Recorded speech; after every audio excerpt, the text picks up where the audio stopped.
Alright, now in this lesson, I'm Mr. Simons. We're looking at reduction. We're introducing you to that. Right. Now, in short, cast rule simply, basically, we have a Cartesian plane that has 4 quadrants.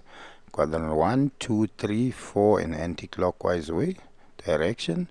Here, when I calculate sine, cos, or tan, the answer will always be positive. The second quadrant, only sine is positive.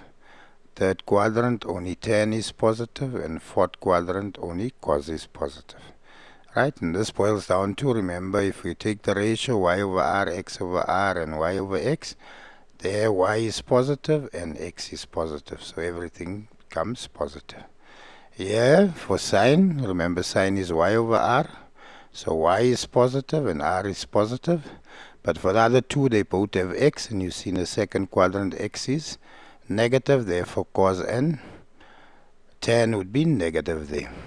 In this quadrant, y over x, y is negative, or x is negative, y is negative.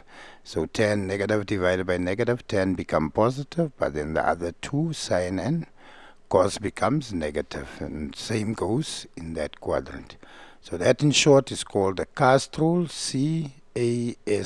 If we take the first letter of each word, and there we simply say all stations to Cape Town, or all sexy teachers are colored, but we'll leave that debate for another day. Right, so now reducing, right? I reduce, I'm required to take any angle bigger than 90 and write it as a acute angle that will be in the first quadrant.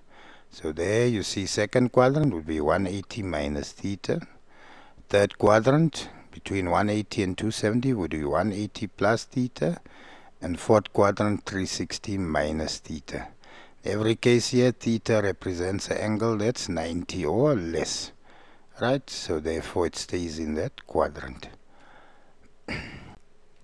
So in the first quadrant, all trig ratios are positive.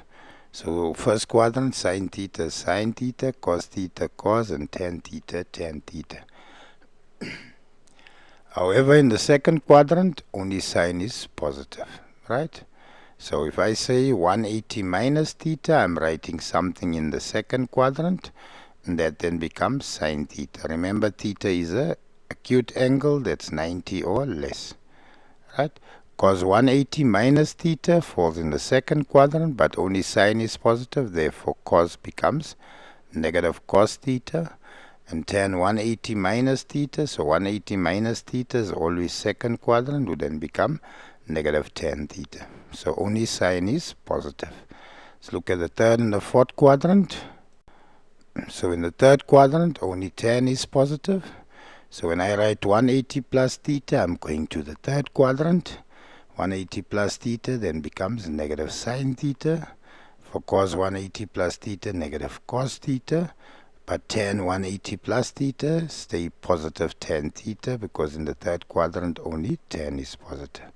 For the fourth quadrant, we will write 360 minus the acute angle. So 360 minus theta would give me negative sine theta. Cos 360 minus theta would give me positive cos theta. And tan 360 minus theta would give me negative tan theta. Right, so in the fourth quadrant, only cos is positive. Very important that you go through and understand this, because we will be reducing, and we would have basically 2 problems in grade 11 on reduction, counting all the way up to 12 marks. There's also negative angles, and there's different ways we're going to write these quadrants. But I hope you understand so far. Don't be afraid to pause, write it down, restudy it, etc. I'm doing this to help you. Wish you nothing but the best. Please like, share, and subscribe.